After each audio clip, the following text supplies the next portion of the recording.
I stood in that packed courtroom, sweat trickling down my back, when my father suddenly interrupted the proceedings. He rose from his seat, pointed his finger directly at me, and declared loud enough for everyone to hear, "I'm disowning you. You were never my real son." The room exploded in gasps and whispers. Every eye turned to me, waiting for my reaction. But I'd been preparing for this moment. I smiled slightly, walked calmly to the podium, and pulled out a manila envelope from inside my jacket. "Since we're revealing DNA truths today," I said, watching my stepmother Diana's face drain of all color, "let me back up 3 months to help you understand how I ended up in that courtroom, holding evidence that would destroy my family's lies. My name is Billy Anderson, and I'm 32 years old. For the past 10 years, I'd worked at Anderson Manufacturing, the family steel parts company my grandfather founded back in 1978 in Cleveland, Ohio. We made precision components for construction and industrial machinery. Nothing glamorous, but honest work that employed 70 people and brought in about $15 million annually. I started on the warehouse floor right after college, learning every aspect of the business from the ground up. I worked loading docks in the summer heat, did quality control inspections until my eyes burned, managed inventory systems, and eventually climbed to operations manager. My father, Robert, who took over the company from my grandfather in 2003, always told me this was the right way to learn. "You need to understand every bolt and rivet before you can run the whole machine," he'd say. I believed him. I believed everything he told me. My mother, Sarah, died of cancer when I was 19, about 13 years ago now. It gutted our family. She was the heart of everything, the person who kept my father grounded and our home filled with warmth.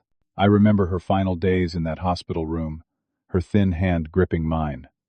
"Take care of the company, Billy," she whispered. "It's our family's legacy. Promise me you'll protect it." I promised. I meant it with every fiber of my being. 2 years after Mom died, my father remarried. Her name was Diana, and she seemed nice enough at first. Polite, supportive, always smiling at company events. She was 42 when they married, 10 years younger than my father.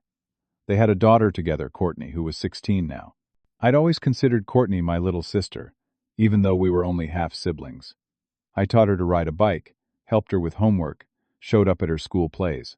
Everything seemed stable, normal. I was engaged to my girlfriend Emma, who I'd been with for 4 years. We were planning our wedding, looking at houses in the suburbs, building the kind of future people dream about. At work, I had weekly strategy meetings with my father where we discussed expansion plans and company direction. He'd look at me across that big oak desk and say, "This will all be yours someday, son. You've earned it." The employees respected me. They saw me as the future of Anderson Manufacturing. I'd implemented safety improvements, streamlined our supply chain, and was pushing for us to expand into automotive parts manufacturing. Everything pointed toward a bright future. Then one Tuesday morning in early June, I arrived at the office around 7:30. I liked getting there before everyone else, having that quiet time to review orders and plan the day. As I walked past the conference room, I heard voices, angry voices. My father and Diana were inside, and they clearly didn't know I was there. "He's not entitled to anything," Diana said, her voice sharp and cold in a way I'd never heard before. "Courtney deserves her fair share." "Billy's put in the work," my father replied, sounding defensive. "I can't just cut him out. That wouldn't be right." "Then we make him want to leave," Diana shot back. "Make it unbearable. He'll quit on his own, and then Courtney gets everything." My stomach dropped, like I'd been punched. I stood frozen in that hallway, barely breathing, trying to process what I'd just heard. These people were plotting against me. My father and the woman he'd chosen to replace my mother were scheming to push me out of my own family's company. I didn't confront them. Something told me to stay quiet, to watch and wait. So I slipped into my office and tried to work, but my hands were shaking. Over the next 2 weeks, I noticed changes. Subtle at first, then increasingly obvious. My project approvals started getting delayed or rejected without explanation. Reports I submitted would sit on my father's desk for days, then come back with nitpicking criticisms. In meetings, Dad became cold and distant, barely making eye contact. He'd dismiss my suggestions before I even finished explaining them. Diana started showing up at the office more frequently, sitting in on management discussions like she had any business being there. She'd never worked in manufacturing, never shown interest in the company before. Now suddenly she was questioning my decisions, undermining me in front of department heads. The expansion plan I'd been developing for months, the move into automotive parts manufacturing that could have doubled our revenue, got shot down in a 10-minute meeting. No real discussion, no consideration of the research I'd done, just my father saying, "We're not pursuing that direction," and Diana nodding approvingly beside him. I watched employees start to avoid me. They'd see me coming, and suddenly remember something they needed to do elsewhere. The sympathetic looks were almost worse than the avoidance. They knew something was happening, could sense the shift in power, and were protecting themselves. Then I got the email that changed everything. It came from Frank Patterson, the company attorney who'd worked with my family for 20 years. Frank was at my parents' wedding, came to my college graduation, was practically family himself. The email was marked confidential and clearly sent to me by mistake. The subject line read, Ownership Restructuring. My heart pounded as I opened it. The email detailed a plan to restructure the company's ownership. A new corporate structure would make Diana a 50% owner, with my father holding the other 50%. I would be reduced to a salaried employee with no equity stake whatsoever. The document mentioned a succession plan favoring Courtney Anderson as primary heir to the business. I was being erased, written out of my own family's legacy like I'd never existed. I read that email 5 times, each time hoping I'd misunderstood. But the language was clear, the intentions unmistakable. My father and Diana were systematically removing me from any ownership or future claim to Anderson Manufacturing. That night, I went home early. I couldn't face Emma yet. Couldn't put into words what was happening. I sat in our apartment, staring at old photo albums. Pictures of my mother at company picnics, my grandfather showing me around the factory floor when I was 8 years old, my father shaking my hand at my college graduation. I found a photo from my mother's last birthday, 3 months before the cancer took her. She was smiling despite being so sick, surrounded by family at our dining room table. My father had his arm around her, looking at her like she was his entire world. How had we gone from that to this? I couldn't sleep. For 3 days, I functioned on coffee and rage and heartbreak. Finally, I made an appointment with Frank Patterson directly. I needed to understand what was happening and why. Frank's office was downtown, in one of those old buildings with marble floors and wood paneling. He looked uncomfortable the moment I walked in, immediately realizing his mistake in sending that email. "Billy, I'm glad you came," he said, gesturing to a chair. "I need to explain some things." "Then explain," I said, trying to keep my voice steady. "Explain why my father wants to cut me out of the company my grandfather built." Frank sighed heavily, looking every one of his 65 years. "Your father came in about 6 weeks ago. He brought Diana with him. She had documents, Billy. DNA test results." My blood went cold. "DNA test results? She claimed you're not Robert's biological son. Said your mother had an affair years ago. The test results seemed to prove it." I actually laughed, a harsh sound that didn't contain any humor. "That's insane. My mother would never have done that. And I never took any DNA test. Diana said she had it done using an old baby blanket of yours, compared against your father's DNA.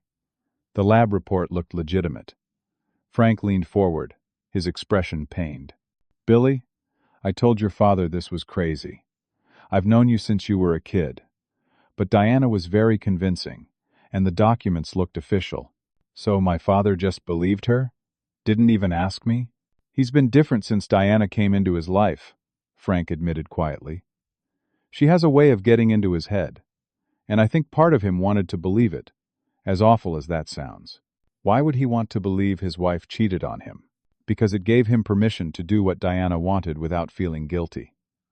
If you're not his real son, he doesn't owe you anything." Frank pulled out a folder. "There's more. There's a board meeting scheduled for next month. They're planning to vote you out completely. Termination of employment and all ownership considerations. I felt like the floor had dropped out from under me. My father was really doing this. He was choosing Diana's lies over the son he'd raised for 32 years. What can I do? I asked. Frank looked at me with something like admiration. Fight back. Get your own DNA test done, the legitimate kind. And Billy, you might want to look into Diana's background. If she's lying about you, she might be hiding other things. I left his office with a new sense of purpose. The betrayal still hurt like a knife in my chest, but now I had direction. I wasn't going to let Diana destroy my family without a fight. I didn't sleep for the next 72 hours.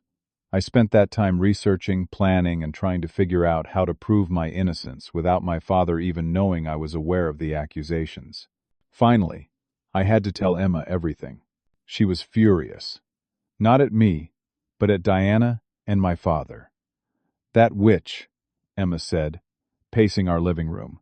She's been planning this. Billy, you need to fight back. I know. I'm going to hire a private investigator. Emma stopped pacing. You think Diana's hiding something? Frank suggested it. And think about it, Emma. If she's willing to lie about me, fabricate DNA results to destroy my relationship with my father, what else is she lying about? Courtney, Emma said suddenly. You never questioned her paternity. The thought hit me like lightning. Courtney was born in 2011, just a year after my father married Diana. But what if the timeline wasn't what it seemed? What if Diana had been playing a long game from the very beginning? I found a private investigator the next morning. His name was Marcus Webb, a former Cleveland police detective who'd gone private after 30 years on the force. His office was above a dry cleaner on the east side, small but professional. Marcus himself was in his 50s, gray hair cut military short, with sharp eyes that seemed to take in everything. I need you to investigate someone, I told him, sliding a folder across his desk with Diana's information. Background check, financial records if you can access them, surveillance of current activities. Everything. Marcus flipped through the folder. Your stepmother? What's the situation? I explained everything. The overheard conversation, the fake DNA test, the plan to remove me from the company. Marcus listened without interrupting, taking occasional notes. This is going to cost you about $5,000 up front, he said when I finished. Maybe more depending on what I find. It was most of my savings, money I'd been setting aside for the wedding. But I didn't hesitate. Do it. 2 days later, I tried to talk to my father directly. I requested a meeting at his office, the same room where he'd told me I'd inherit everything someday. He agreed, but when I walked in, his expression was guarded. Cold. Nothing like the warmth I'd grown up with. Dad, we need to talk about these ownership changes, I began, sitting across from him. It's already decided, he said flatly. There's nothing to discuss. But why? What did I do wrong? Just tell me. He looked out the window, avoiding my eyes. Diana showed me proof that you're not my biological son. The words hung in the air like poison.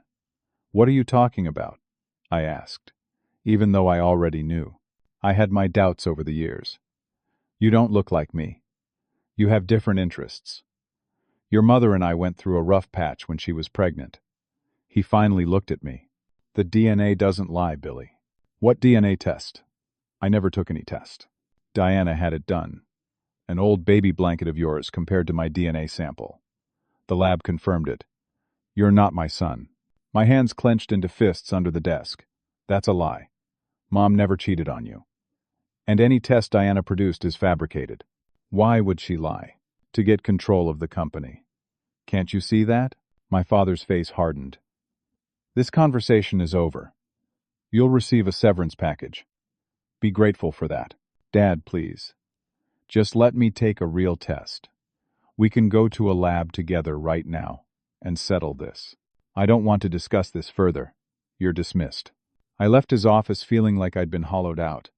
The man who taught me to ride a bike, who'd sat with me in the hospital when Mom died, who'd promised me the family business, that man was gone. In his place was someone I didn't recognize. 2 weeks crawled by. I went to work each day, did my job, and avoided both my father and Diana as much as possible. Then Marcus Webb called. I've got preliminary findings, he said. Can you meet me at my office? I was there in 20 minutes. Marcus spread photos and documents across his desk like pieces of a puzzle. Diana's background is interesting, he began. She was married before, to a man named Greg Sullivan.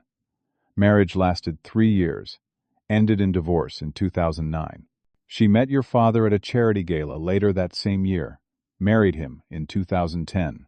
Okay, I said, not seeing the significance yet. Here's where it gets interesting. I found social media photos and credit card receipts showing Diana was still seeing Greg Sullivan in late 2009 and early 2010, while she was dating your father. My pulse quickened. Overlapping with when Courtney was conceived? Exactly. Your half-sister was born in May 2011. If Diana was still seeing Greg Sullivan around the conception window, Marcus let the implication hang in the air. You think Courtney might not be my father's daughter? I think it's worth investigating.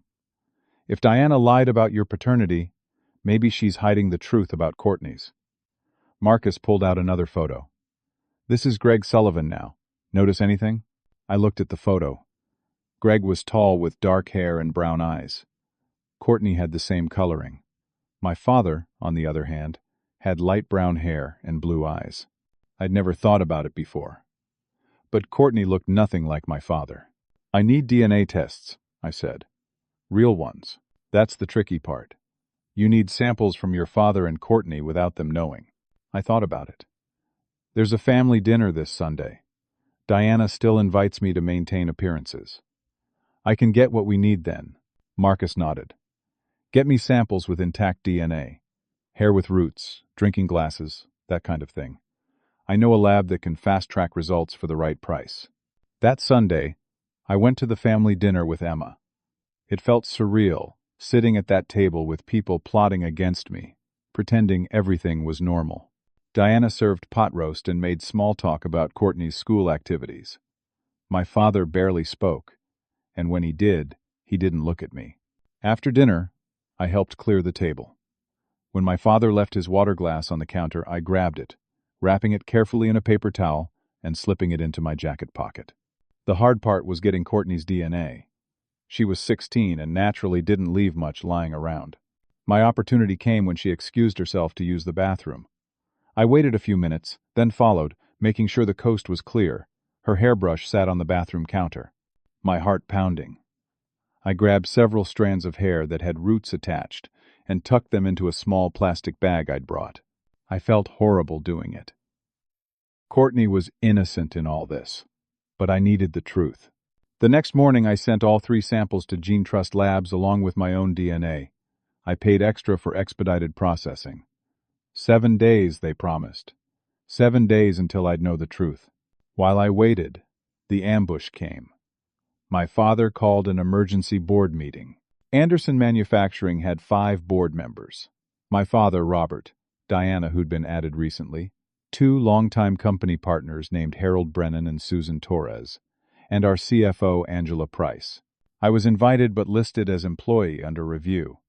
The phrasing alone told me everything. The meeting took place in our main conference room. Everyone was already seated when I arrived. Harold, my father's friend for 30 years, gave me a sympathetic look. Susan studied her papers. Angela avoided my eyes completely. Diana stood at the head of the table with a presentation pulled up on the screen. Thank you all for coming, she began smoothly. We need to address serious concerns about Billy's performance and conduct. For the next 20 minutes, she presented what looked like damning evidence. Reports showing cost overruns on projects I'd managed. Missed deadlines. Employee complaints about my leadership. Documentation of everything going wrong. It was all fabricated. Every single page was a lie. But the forgeries were good, professional. Diana had paid someone who knew what they were doing. As you can see, Diana concluded, Billy's mismanagement is costing this company money and damaging employee morale. We need to make a change, Harold spoke up.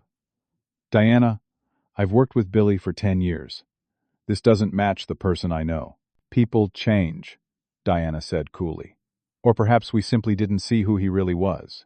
My father cleared his throat. I moved to remove Billy from all leadership positions and terminate his employment effective immediately. The room went silent. Harold looked shocked. Robert, this seems extreme. Billy's done good work here. There's more, Diana said, her voice taking on a sympathetic tone. This is difficult to share, but the board deserves to know.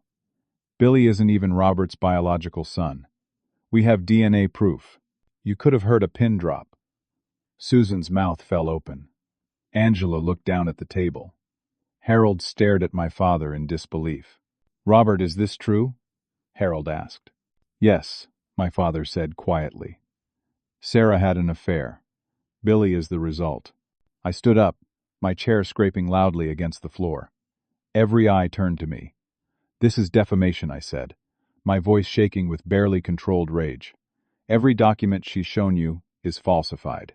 The DNA claim is a complete lie, and I'll prove it. My phone buzzed in my pocket.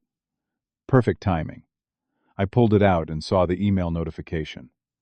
DNA test results ready for viewing. My hands trembled as I opened the email on my phone, reading quickly under the table while Diana continued talking. The results were clear. Billy Anderson and Robert Anderson. Probability of paternity 99.97%. Courtney Anderson and Robert Anderson. Probability of paternity 0%. I looked up at Diana, at my father, at the board members waiting for someone to make sense of this chaos. I had the ammunition I needed, the nuclear option. But something made me pause. Some instinct told me to wait, to let this play out a little further. You'll regret this, I said calmly, looking directly at my father. All of you will regret this decision. See you in court. I walked out of that boardroom with my head high. Behind me, I heard Diana call for a vote. 3-2. They terminated my employment. Diana, Robert, and Angela voted yes. Harold and Susan voted no. It didn't matter. I had what I needed to destroy Diana's lies. But I was going to do it right, in a way that would expose everything publicly and leave no room for doubt. I met with my attorney 2 days after being fired. Her name was Jessica Hartley, and she came highly recommended for employment and family law cases. Her office was in one of the newer buildings downtown, all glass and steel, modern and professional. Jessica was in her early 40s, sharp-eyed and direct, in a way I appreciated. I laid out everything for her. The overheard conversation, the fake DNA results, my real DNA test, Marcus Webb's investigation into Diana's background, the fabricated performance documents. She listened to everything, occasionally making notes on her legal pad. When I finished, she leaned back in her chair and smiled. This is one of the most egregious cases I've seen in 20 years of practice. They've committed fraud, defamation, and potentially criminal conspiracy. Can we win? Billy, we're not just going to win. We're going to obliterate them. She pulled out a fresh legal pad. Here's what we're going to do. We filed suit against Anderson Manufacturing 2 days later. Wrongful termination, defamation of character, breach of contract. We also filed a separate claim regarding my ownership stake. My grandfather's will had specified the company would pass to blood descendants. Since I was Robert's biological son, I had legitimate claim to ownership. The lawsuit hit the local Cleveland business news within hours. A reporter from the Business Journal called me for comment. I kept it simple. I'm fighting for my rightful place in the family business and to clear my name from false accusations. The story went viral in regional business circles. Anderson Manufacturing aired disputes termination, the headline read. Within days, employees started reaching out to me privately. Text messages, emails, even a few who met me at coffee shops to talk. They told me about Diana's behavior behind closed doors, the intimidation, the manipulation, how she'd pressured Angela Price to alter financial records, how she'd created fake employee complaints by forging signatures. People had been too afraid to speak up, worried about losing their jobs. But now that I'd filed suit, they found their courage. Diana fought back hard. She hired an aggressive attorney named Preston Vale, a shark known for destroying opponents in court. Preston filed a countersuit claiming I'd embezzled funds and damaged the company's reputation. More fabricated evidence, More lies. Diana gave an interview to the same business reporter playing the victim. Billy was never truly part of this family. Robert was too kind to cut him off sooner. Her arrogance was showing. That was good. Arrogant people make mistakes. Meanwhile, Marcus Webb continued his investigation. He reported that my father had been spending a lot of time at bars, drinking alone. Harold Brennan, my father's old friend from the board, reached out to me one evening. "Your father's a mess," Harold said over the phone. "Diana controls everything now. He knows something's wrong but can't admit he was fooled. It's like watching a man drown and refuse the life preserver." "Does he ever talk about me?" "All the time. When he's had a few drinks, he talks about teaching you to drive, taking you to your first Indians game, watching you graduate. Then Diana shows up and he shuts down again." Harold paused. "He still loves you, Billy. He's just too proud to face what he's done." The legal discovery phase revealed even more. Jessica subpoenaed Diana's financial records and found significant unexplained cash withdrawals. $10,000 paid to something called DNA Testing Services Incorporated, a company that didn't exist at any legitimate business address. Another $15,000 paid to a graphic designer, likely the person who created the fake performance documents. "She left a trail," Jessica said, spreading the bank statements across her desk. "She's not as smart as she thinks she is."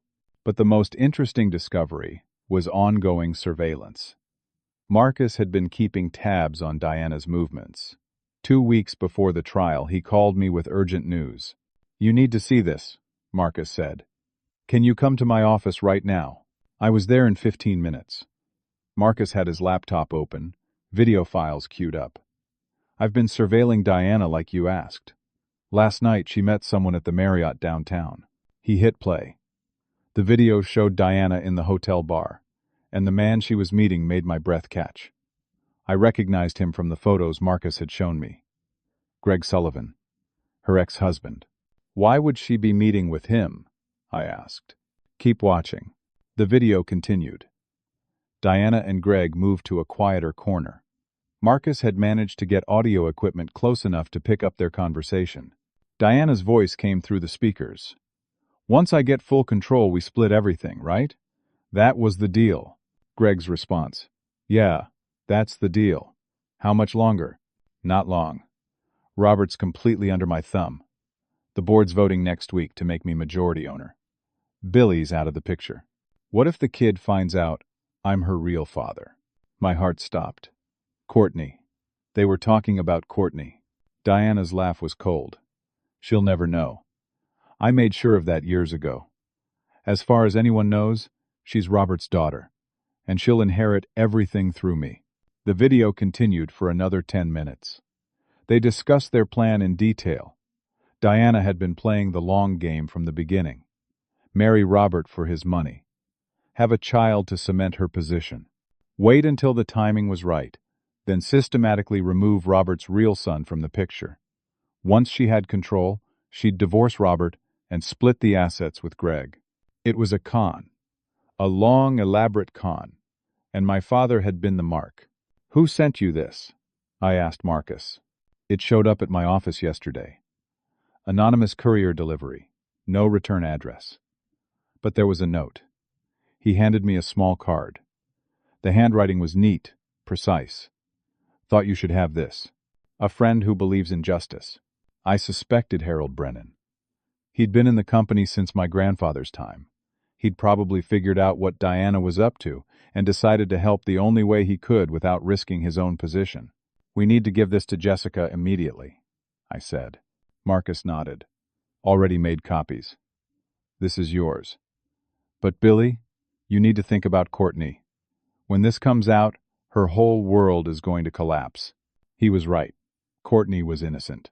She had no idea her mother was a con artist, or that the man she thought was her father had no biological connection to her. This was going to destroy her. "She deserves the truth," I said quietly, "no matter how much it hurts. Living a lie is worse." That night, I sat with Emma in our apartment. The trial was scheduled to start in 2 days. We had all the evidence we needed. DNA proof that I was Robert's son. DNA proof that Courtney wasn't. Video evidence of Diana's conspiracy. Financial records showing her payments for fabricated evidence. Are you ready for this? Emma asked, holding my hand. I don't know if anyone can be ready to blow up their family in public, but I can't let her win. If I stay silent, she takes everything my grandfather built. She dishonors my mother's memory, and she keeps lying to Courtney about who she really is. Emma squeezed my hand. Then we fight, and we win. The night before the trial, I couldn't sleep. I kept thinking about Courtney, about my father, about how different things could have been if my father had just asked me directly instead of believing Diana's lies. I thought about my mother and wondered what she'd think of all this. I remembered her voice from that hospital room. Take care of the company, Billy. It's our family's legacy. I was trying, Mom. I was trying. The courtroom was packed that Tuesday morning. Judge Patricia Morgan presiding, a woman in her early 60s with gray hair, pulled into a tight bun and sharp eyes that missed nothing. The gallery was full of company employees, board members, local media, and curious onlookers who'd read about the case. I sat next to Jessica Hartley at the plaintiff's table. Across the aisle, Robert, Diana, and Preston Vale occupied the defendant's table. Diana wore a conservative navy suit, her expression carefully neutral. My father looked tired, older than his 57 years, with dark circles under his eyes. Emma sat in the first row of the gallery, giving me a supportive smile. Next to her, I was surprised to see Harold and Susan from the board. They'd come to watch, and I suspected to support me, even if they couldn't say so publicly. Judge Morgan called the court to order and gestured to Jessica. Miss Hartley, your opening statement. Jessica stood, buttoning her suit jacket. She approached the jury box with confidence. Ladies and gentlemen, this case is about betrayal.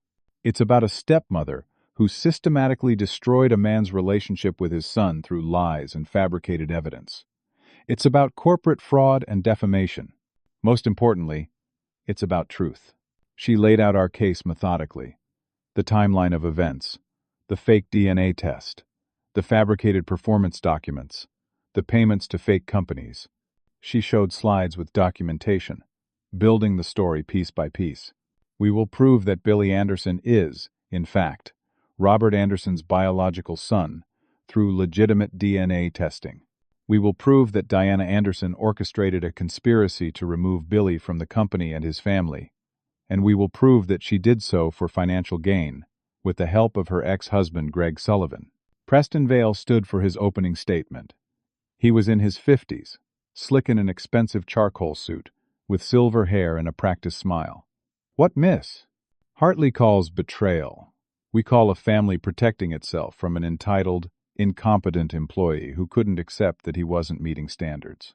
He painted me as bitter and vengeful, fabricating evidence because I'd been rightfully terminated. It was a good performance. If I didn't know the truth, I might have believed him. The first witnesses were Harold and Susan. They testified about my work performance, confirming I'd been an effective, dedicated employee. Harold's testimony was particularly strong. I've known Billy since he was 12 years old, Harold said from the witness stand.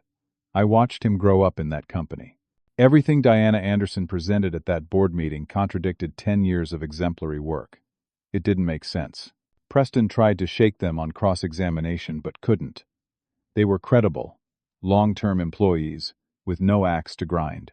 Next came Angela Price, the CFO who'd voted to fire me. She looked miserable on the stand.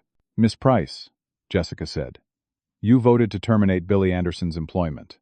Can you explain why? Angela's voice was barely above a whisper. Diana Anderson provided documentation showing cost overruns and mismanagement. Did you verify this documentation against actual company financial records? Long pause. No. Why not? Diana said she'd already done so. I trusted her. Jessica pulled out financial statements. These are the actual records from the projects in question. Do they show the cost overruns Diana claimed? Angela looked at the papers, her face going pale. No. These show the projects came in under budget. So Diana Anderson lied to the board? Aye. Yes. It appears so. Preston objected, arguing that Angela was speculating, but the damage was done. The jury had seen a board member realize she'd been manipulated.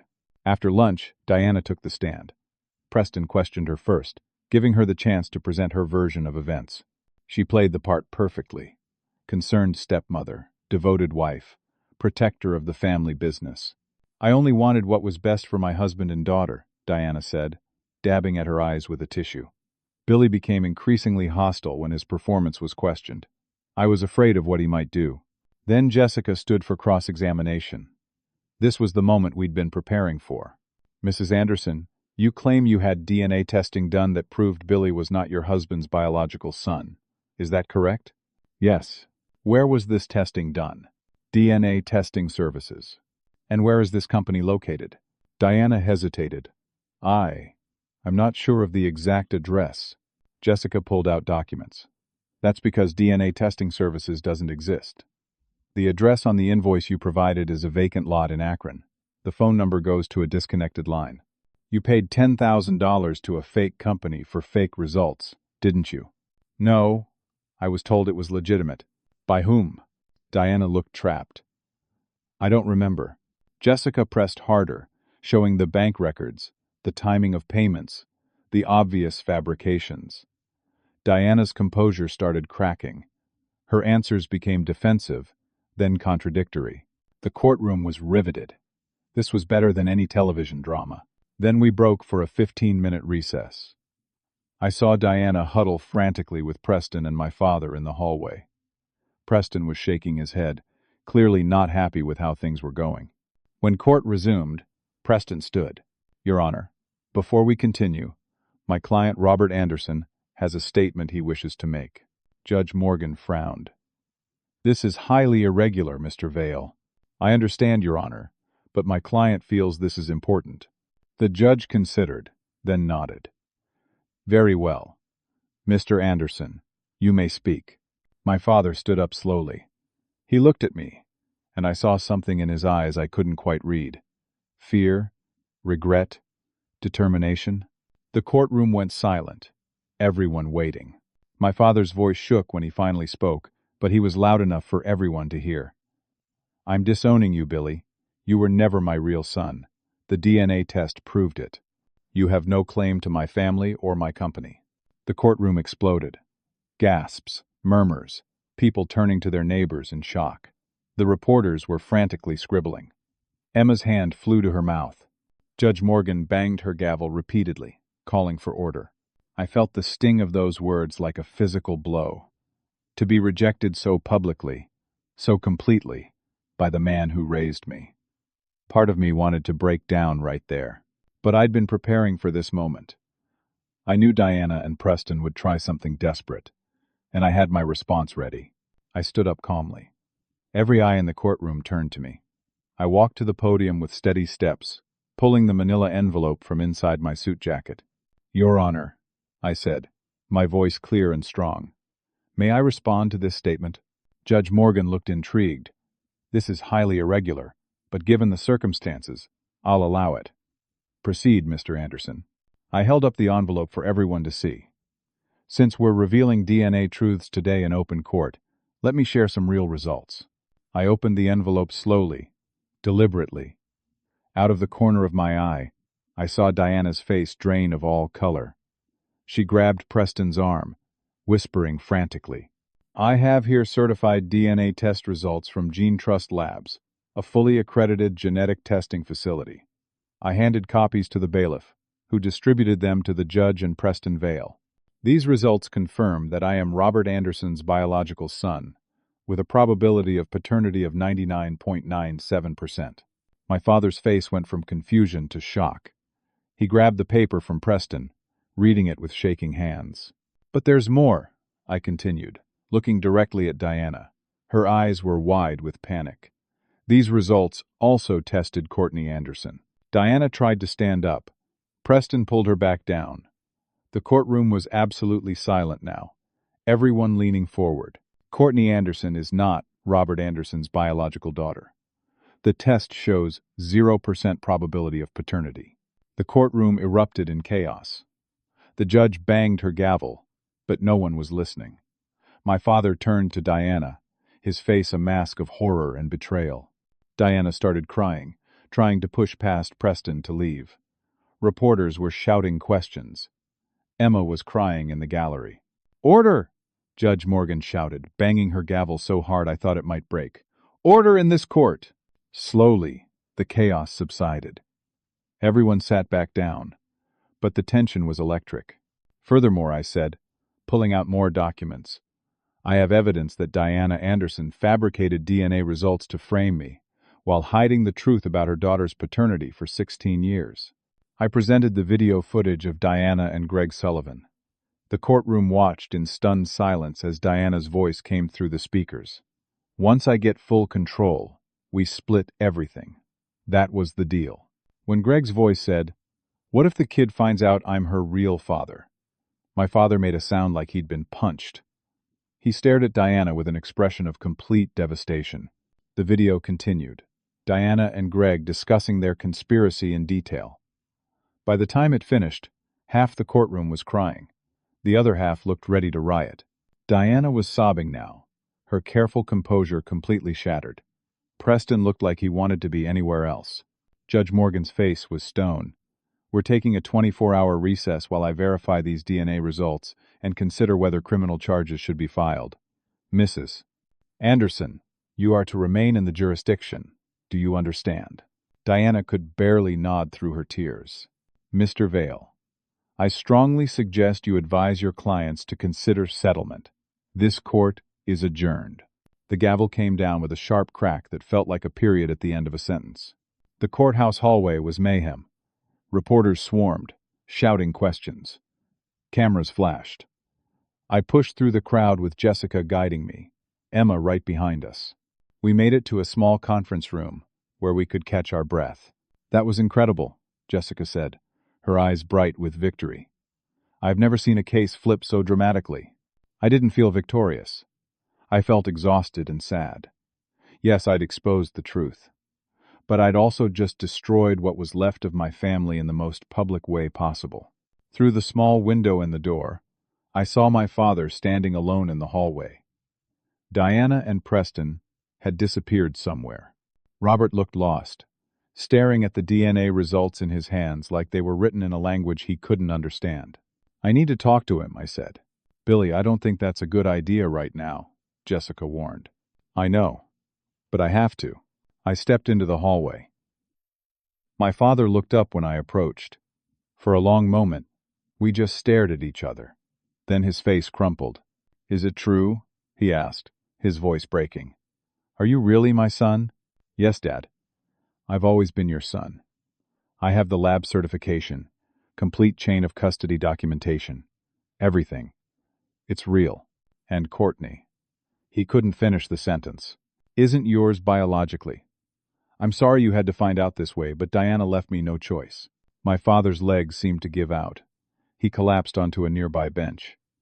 I sat down next to him, maintaining a careful distance. We sat in silence for what felt like hours, but was probably only minutes.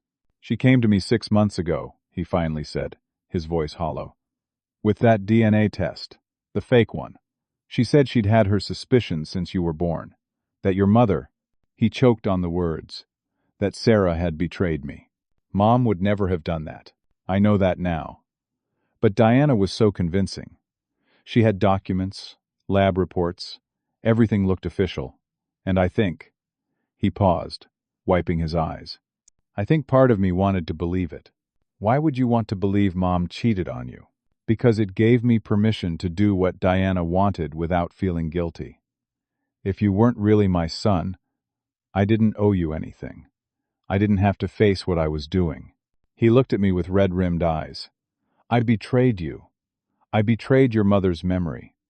Billy, I'm so sorry." The apology hung in the air between us. Part of me wanted to accept it immediately, to tell him everything was okay, but it wasn't okay.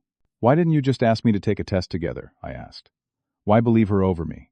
"Pride," he said simply. "And fear." Diana knew exactly what buttons to push. She made me doubt everything. Every moment with your mother, every year raising you, she poisoned all of it with suspicion. He put his head in his hands. I'm a fool. Before I could respond, Diana appeared at the end of the hallway with Preston Vale. Preston looked resigned. Diana looked desperate. They approached us. "We need to talk settlement," Preston said without preamble. Diana looked at me, her eyes pleading. "Please, Billy. Courtney doesn't need to know about Greg. We can work this out privately." I stood up to face her. "You destroyed my relationship with my father. You tried to steal my birthright. You defamed my dead mother's memory." "I'll give you anything," Diana said, her voice cracking. "Money, company, shares, just please don't tell Courtney. Courtney deserves the truth. Everyone does. She's 16 years old. Do you know what this will do to her? I know what living a lie did to me. I know what your lies did to my father. Truth is better than comfortable lies." I turned away from her. "You should have thought about Courtney before you started this whole thing." Diana broke down completely, sobbing. Preston looked embarrassed. "We'll be in touch about settlement terms," he said, guiding Diana away. I needed to find Courtney. She'd been in the courtroom gallery when everything happened. I'd seen her run out when the DNA results were revealed. Emma had gone after her. I found them on the courthouse steps. Emma sat next to Courtney, her arm around my sister's shoulders. Courtney was crying, her whole body shaking with sobs. "Courtney," I said gently, sitting down on her other side. She looked up at me with puffy red eyes. "Is it true? Robert isn't my father?" The question broke my heart. Biologically, no. "I'm sorry you found out this way. Who is my father then?" "A man named Greg Sullivan. Your mom's ex-husband. Does he know about me?" I pulled out my phone and showed her the video footage. She needed to see it, to understand the full scope of what her mother had done. Courtney watched in silence, tears streaming down her face. When it finished, she looked devastated. "My whole life is a lie," she whispered. Emma hugged her tighter. "Your life is real. You're real. This isn't your fault, Courtney. None of this is your fault. Everyone at school is going to know. This was in court. It's going to be in all the papers." Fresh sobs racked her body. How am I supposed to face anyone? I didn't have a good answer for that. The truth was, this was going to be hard. Brutal, even. But it was still better than living Diana's lie. "You face it with your head up," I said, "because you didn't do anything wrong. You're the victim here, too." We sat there for a long time, the three of us on those courthouse steps, while life moved around us. Eventually, Courtney's tears slowed. She pulled away from Emma and wiped her face. "Can I meet him?" she asked. "Greg Sullivan, my biological father. If that's what you want, I can arrange it." She nodded slowly.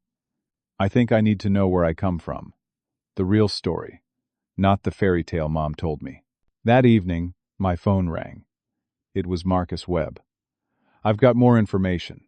Diana's been embezzling from the company." "What?" "Financial records show approximately $200,000 funneled out of Anderson Manufacturing over the past 3 years. Money went to offshore accounts shared with Greg Sullivan. They've been planning this for a long time, Billy. Send everything to Jessica and to the district attorney's office." Already done. The next call came an hour later. Jessica wanted to meet about settlement terms. Preston Vale had reached out with an offer. We met at Jessica's office that evening. She laid out the proposal. Diana would divorce Robert immediately. I would be restored to my full position and ownership stake in the company. Diana would sign over all her shares. She'd admit to fraud publicly. In exchange, I wouldn't pursue criminal charges. I was reading through the terms when my father walked into the office. Everyone looked surprised. Robert looked determined. "No," he said firmly. "That's not enough." "Dad?" He turned to Preston Vale, who'd come for the negotiation. "Tell your client this is what's going to happen. I'm filing criminal charges. She committed fraud, defamation, and embezzlement. She should face justice for what she's done." To Jessica, "Draft divorce papers. I want this marriage dissolved as quickly as legally possible." To me, "Son, I know I don't deserve forgiveness, but I want to make this right. We'll do it together." I saw something in my father's eyes I hadn't seen in months. Clarity, strength, the man I remembered from childhood. We'll make it right together, Dad, I said. Diana, who'd been sitting silently in the corner, suddenly exploded. You can't do this to me. I gave you the best years of my life. I gave you a daughter. You gave me lies, Robert said coldly. Every word out of your mouth for the past 7 years was a lie. You never loved me. You never loved our family. You loved our money. That's not true. I watched the video, Diana. I heard you and Greg planning to take everything. I heard you laugh about how easy I was to manipulate. His voice was ice. You have 1 hour to remove your personal belongings from my house. Anything you leave behind will be considered abandoned property. Diana screamed at him, at me, at everyone in the room. Security had to escort her out. Preston Vale quit as her attorney right there, telling her he wouldn't represent someone who'd lied to him so extensively. After they left, my father and I sat in Jessica's office, both emotionally wrung out. Jessica tactfully excused herself to give us privacy. I don't expect you to forgive me right away, Dad said quietly. What I did was unforgivable. I chose a woman I'd known for 7 years over the son I'd raised for 32. That shame will never leave me. You were manipulated by a professional con artist, I said. But you also made choices that hurt me. Badly. I know. And I'll spend the rest of my life making up for it, if you'll let me. I looked at my father, really looked at him. I saw regret and shame. Yes, but also genuine remorse. He wasn't making excuses. He was owning his mistakes. It's going to take time, I said. Trust has to be rebuilt. I understand. We'll take it one day at a time. It wasn't a perfect resolution. The pain was still there, the betrayal still fresh. But it was a start, a foundation we could build on. 3 weeks after the trial, the district attorney filed formal criminal charges against Diana. Fraud, embezzlement, perjury, conspiracy. The list went on. Greg Sullivan was also charged as a co-conspirator. Both were arrested and held on $100,000 bail each. The media had a field day. Family betrayal leads to criminal charges. Local business forums dissected every detail. For a while, Anderson Manufacturing was more famous for the scandal than for our steel parts. But slowly, we started rebuilding. My first day back at Anderson Manufacturing felt surreal. I walked through those familiar doors, past employees who'd watched the drama unfold. Some looked relieved, others embarrassed that they'd believed Diana's lies. A few had tears in their eyes. Harold Brennan was waiting in my office with coffee and a smile. Welcome back, kid. We missed you. Thanks for believing in me. I've known you since you were 12. I know your character. He paused. For what it's worth, your father's been a mess without you. He needs you here. Robert and I were both back at the company, but the dynamic was different now. He remained CEO, but we started working on a transition plan. In 2 years, I'd take over completely. It gave us time to rebuild our relationship, while ensuring the company's stability. The board met within the first week. Angela Price had resigned, consumed by guilt for siding with Diana. We hired Carol Brennan, Harold's daughter, as our new CFO. She was sharp, experienced, and had no patience for manipulation or fraud. Here's how things are going to work, Carol said in her first board meeting. Complete transparency. Every financial decision gets documented and reviewed. We're implementing whistleblower protections so employees can report problems without fear. This company is going to be clean from top to bottom. It was exactly what we needed. My father and I started seeing a family counselor, Dr. Raymond Foster. Weekly sessions where we worked through everything that had happened. It wasn't easy. Some sessions left us both emotionally raw. You chose someone you'd known for 7 years, over your son of 32 years, I said in one particularly difficult session. How do I trust that won't happen again? You can't, my father admitted. Not right away. Trust has to be earned back. All I can do is show you, day by day, that I've learned from this. Dr. Foster helped us navigate the complicated emotions. The anger, the betrayal, the grief for what we'd lost, but also the hope for what we could rebuild. Slowly, things improved between us. We started having weekly dinners together, just the two of us, talking about business, about life, about Mom. Dad could finally talk about my mother again, without Diana's poison tainting the memories. "Your mother was the love of my life," he said one evening over dinner.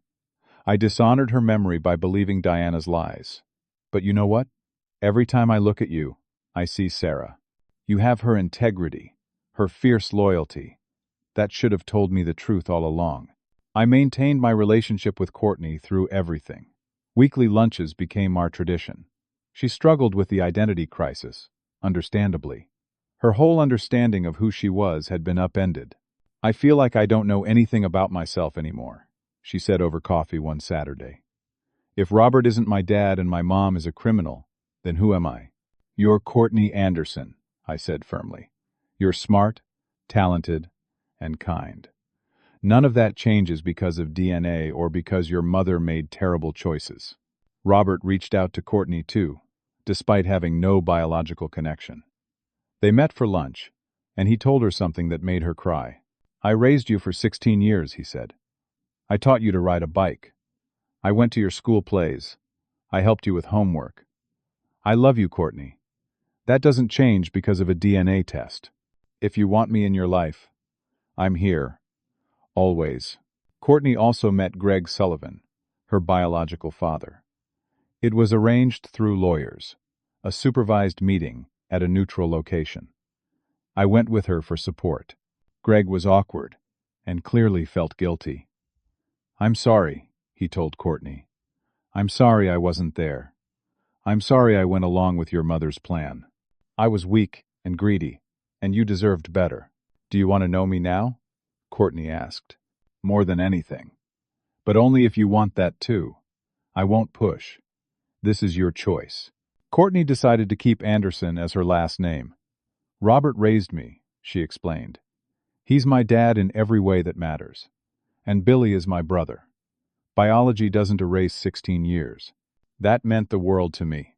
Back at the company, employees started coming forward with information about Diana's behavior, stories of intimidation, manipulation, threats.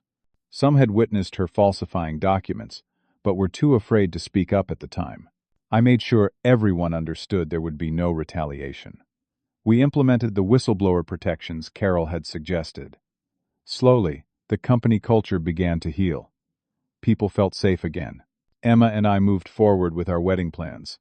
We'd put everything on hold during the legal battle, but now it felt right to start again. We set a date for the following spring. One evening, my father asked if he could still walk me down the aisle. His voice was uncertain, like he expected me to say no. "Of course, Dad," I said, feeling emotional. "You're my father. That hasn't changed." He hugged me then, and we both cried. It was the first time we'd embraced since before everything fell apart. Diana's trial was swift. With all the evidence against her, her new attorney advised pleading guilty in exchange for a reduced sentence. She was convicted on multiple counts of fraud and embezzlement. The judge sentenced her to 6 years in prison.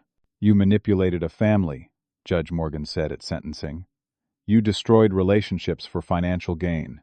You used your own daughter as a pawn in your scheme. Your actions were calculated, cruel, and showed a complete lack of remorse. This court believes a significant prison sentence is warranted." Diana showed no remorse even then. She blamed Robert for being too trusting, blamed me for fighting back, blamed everyone except herself. Greg Sullivan got 4 years for conspiracy. He at least seemed genuinely remorseful. I attended the sentencing, but felt no satisfaction. Just sadness for all the wasted years and broken trust. The Cleveland Business Journal ran a feature article about Anderson Manufacturing's recovery. "Local company survives family betrayal, emerges stronger," the headline read. They interviewed me about the experience. "What's the lesson here?" the reporter asked. "Truth matters," I said. "Even when it's painful, even when it destroys relationships, truth is better than comfortable lies. And pride can blind you to what matters most." My father's pride almost cost him everything. But he found the courage to face his mistakes. And that's what made rebuilding possible. The article resonated regionally. I received dozens of messages from people who'd experienced similar betrayals, telling me my story gave them courage to seek truth in their own situations. Then, on a Saturday morning about 5 months after the trial, I got an unexpected visitor. Courtney showed up at my apartment carrying a cardboard box. "I was cleaning out Mom's storage unit," she said, her face serious. "Found something you need to see." She opened the box. Inside were dozens of letters, old and yellowed with age. Letters from Diana to Greg Sullivan, dating back to 2009. I read them with growing horror. Diana had detailed her entire plan in writing. How she targeted Robert specifically because of his wealth and vulnerability after his wife's death. How she planned to have a child with him as insurance. How she and Greg would eventually take over everything. One letter stood out. "Once I'm established and have a child with him, we can slowly take control. The kid will be our insurance policy. Robert's too honorable to cut out his own daughter, even if things go south with us." Courtney was crying as I read. I was part of her plan from the beginning. She never loved Robert. She never loved me as anything but a tool. I pulled her into a hug. "But Robert loved you. I love you. You're not a tool, Courtney. You're a person who deserves so much better than what she gave you." I took the letters to my father that evening. He read them in silence, his face going through a range of emotions. Pain, anger, grief. Finally, he stood up and walked to the fireplace. "Burn them?" I asked. "Burn them," he confirmed. "I understand now. Completely. All the doubt. All the what-ifs. They're gone. Diana never cared about any of us. But that chapter is over." We watched the letters burn together, flames consuming Diana's manipulation page by page.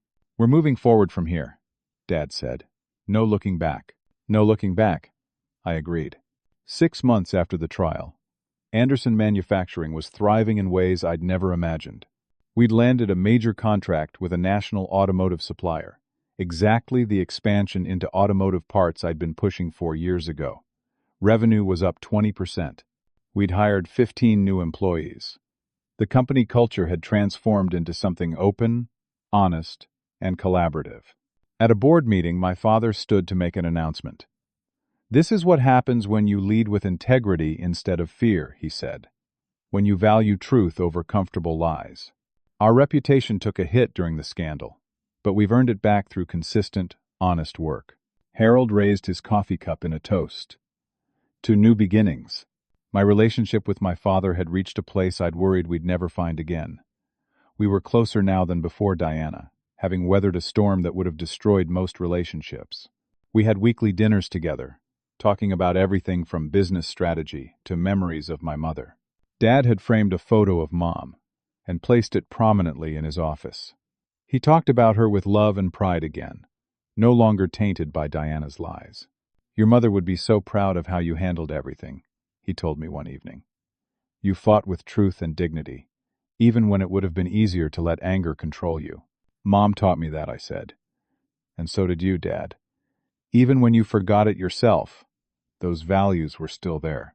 I'm grateful you didn't give up on me. You're my father. I wasn't going to give up on us." The biggest day came in late autumn. Emma and I got married in a beautiful ceremony at the Cleveland Botanical Gardens. The fall colors were spectacular, reds and golds everywhere you looked. My father walked me down the aisle. Both of us had tears in our eyes. Emma looked absolutely stunning in her dress, and when we exchanged vows about trust, truth, and standing together through any storm, there wasn't a dry eye in the place.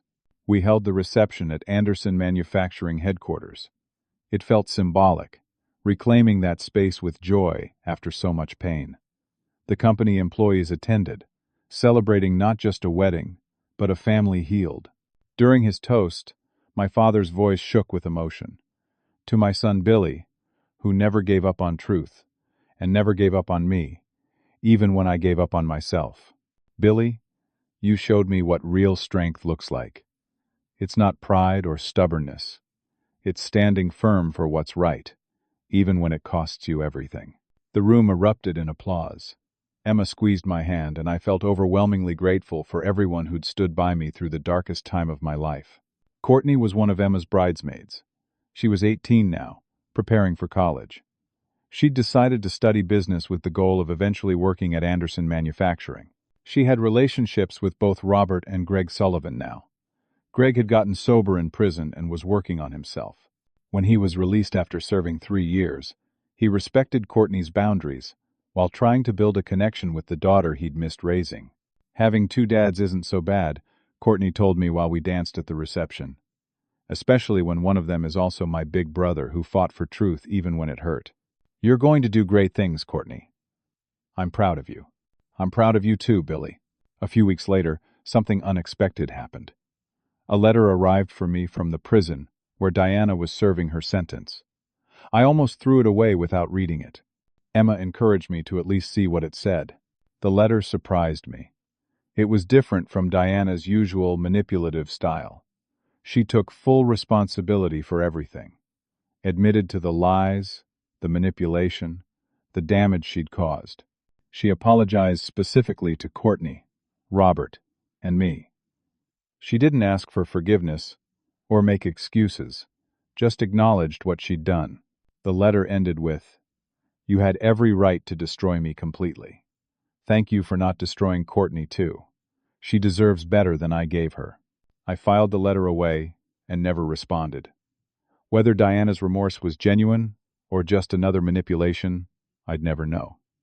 But it didn't matter anymore. That chapter was closed. Maybe she's finally being honest, Emma said. Maybe not. Either way, it's over.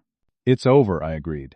One afternoon, about 7 months after everything concluded, my father came into my office at Anderson Manufacturing. It was the same office he'd occupied for years, but I'd recently moved in. He looked around with a nostalgic smile. "Remember when you were 12, and I brought you to work?" he asked. I smiled at the memory. "You let me sit in your chair and said someday this would be mine. Someday is now." He handed me a document. "I'm retiring, Billy. Effective next month. The company is yours." I was overwhelmed. "Dad, are you sure? You earned it. Not through blood or birthright, though those matter too.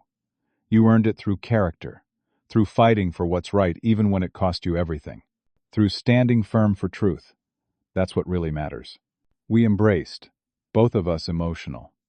This was the moment I'd been working toward my entire adult life, but it meant so much more now after almost losing it. The following week, I addressed the entire company at an all-hands meeting.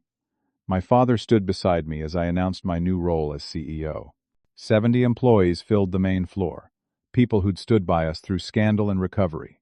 "I want to talk about the past year," I said, "about pain and betrayal, and the discovery that people we trust can hurt us deeply. I learned that truth always surfaces, no matter how deeply someone tries to bury it. I learned that pride can blind us to what matters most. My father made mistakes, serious ones.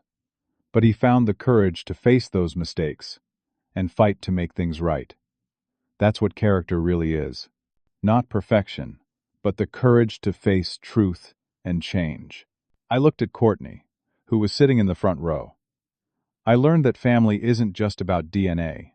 It's about loyalty, love, and showing up even when things are hard. Courtney isn't my biological sister, but she's my sister in every way that counts. Back to my father. My dad made mistakes, but he owned them. He fought to make things right. That took more courage than I can express.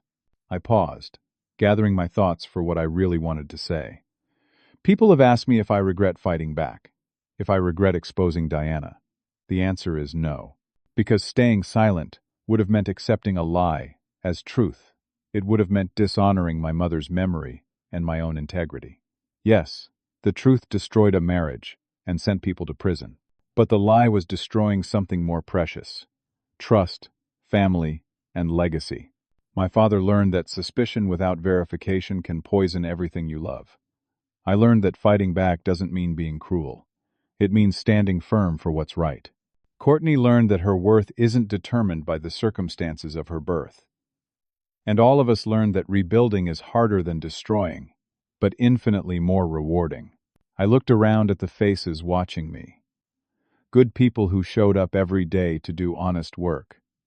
DNA might determine biology, but love determines family. And sometimes the greatest victory isn't winning in court. It's reclaiming what was almost lost forever: each other. The applause was thunderous. People were crying, including me. It felt like a closing ceremony for that painful chapter, and an opening for everything ahead. That evening, Robert, Emma, Courtney, and I had dinner together at Dad's house. We laughed, shared stories, made plans for the future. It felt normal in the best possible way. At one point, I glanced at the mantel where my mother's photo sat, her smile captured forever in that frame. I nodded slightly, as if to say, "We made it, Mom. We protected the legacy." We found our way back to each other. Looking at my family around that table, I realized something profound. We'd been broken, badly. Diana's lies had nearly destroyed us. But in the breaking and the healing, we'd become stronger, more honest with ourselves and each other, more aware of what really mattered. The company was thriving. My relationship with my father was deeper than ever. Courtney was finding her own path with confidence. Emma and I were building our future together. Had it been worth it? The pain? The public humiliation? The months of legal battles? Yes. 1,000 times, yes. Because the alternative was living a lie forever. And some things, truth and family chief among them, are worth fighting for no matter the cost. As I sat there with the people I loved most, I understood that this was what victory really looked like. Not Diana in prison or winning in court, though those mattered. Real victory was this moment. This family, healed and whole. This truth, finally free to exist in the light. We traveled through darkness and found our way back to each other. That was the real triumph. That was the real ending. And honestly, it was the best ending I could have asked for. Now, I want to hear from you. Have you ever had to fight for truth, even when it meant destroying comfortable lies? How do you rebuild trust after betrayal? What does family mean to you beyond just biology? Share your thoughts and experiences in the comments below. Your story might help someone else going through something similar. If this story resonated with you, please hit that like button and subscribe to hear more stories about real people facing impossible situations and finding the courage to fight back. Share this with someone who needs to hear that truth is worth fighting for, even when the cost seems too high. Thank you for listening to my story. I hope it reminded you that integrity matters, that family is worth fighting for, and that sometimes the hardest battles lead to the most meaningful victories. Stay strong, stand firm for what's right, and never give up on the people who matter most.